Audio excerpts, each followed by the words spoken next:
Selon la promesse du Seigneur, les Juifs ont commencé à revenir en Palestine, et ceci de 90 pays différents. Au cours de la Deuxième Guerre mondiale, Hitler tua plus de 6 millions de Juifs. De nos jours, des milliers d'arbres ont été plantés en Palestine en mémoire des 6 millions de Juifs tués. Ainsi, les promesses de Dieu du verset 13, Ésaïe 55, 11 à 13, s'accompliront littéralement. Ainsi en est-il de ma parole qui sort de ma bouche, elle ne retourne point à moi sans effet, sans avoir exécuté ma volonté et accompli mes desseins. Oui, vous sortirez avec joie et vous serez conduits en paix. Les montagnes et les collines éclateront d'allégresse devant vous, et tous les arbres de la campagne battront des mains. Au lieu de l'épine s'élèvera le cyprès, au lieu de la ronce croîtra la myrrhe, et ce sera pour l'Éternel une gloire, un monument perpétuel, impérissable. La Palestine était stérile et le pays était plein de buissons, d'épines et de ronces. Mais les Juifs qui sont retournés en Palestine, des pays d'où ils avaient été dispersés, ont déjà planté 4 millions d'arbres, sans compter les myrrhes et les figuiers.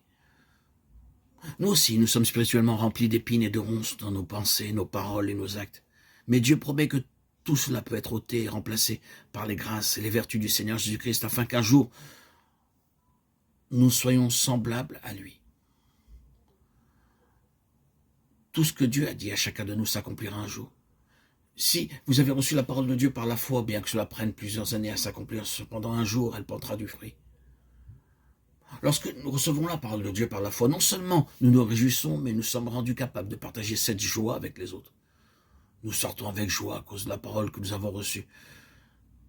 Nous apportons cette même parole à ceux qui sont rejetés ou découragés. Nous leur disons, lorsque j'étais découragé, le Seigneur me parla par ces quelques paroles et j'en fus fortifié et encouragé. Ainsi, où que nous allions, nous répandrons la joie et le bonheur que Dieu nous a donné. Beaucoup d'âmes seront amenées au Seigneur.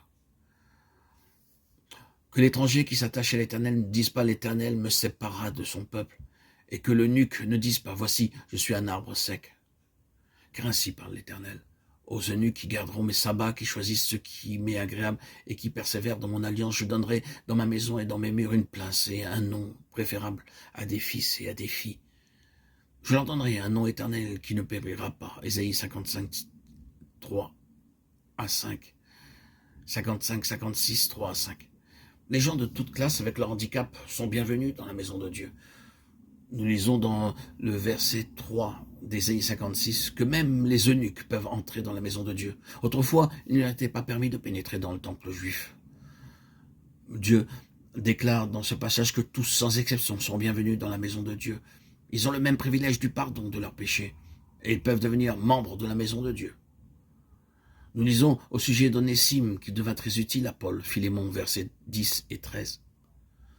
De toute évidence, Onésime avait volé une certaine somme d'argent ou quelque chose de valeur, car il quitta la maison de son maître avec son butin pour se rendre à Rome. Après avoir dépensé tout l'argent qu'il avait volé, Onésime pensa à l'apôtre Paul. C'est à travers beaucoup d'épreuves, de difficultés qu'il naquit de nouveau, comme le font beaucoup de personnes qui, lorsqu'elles sont en difficulté, vont vers le Seigneur.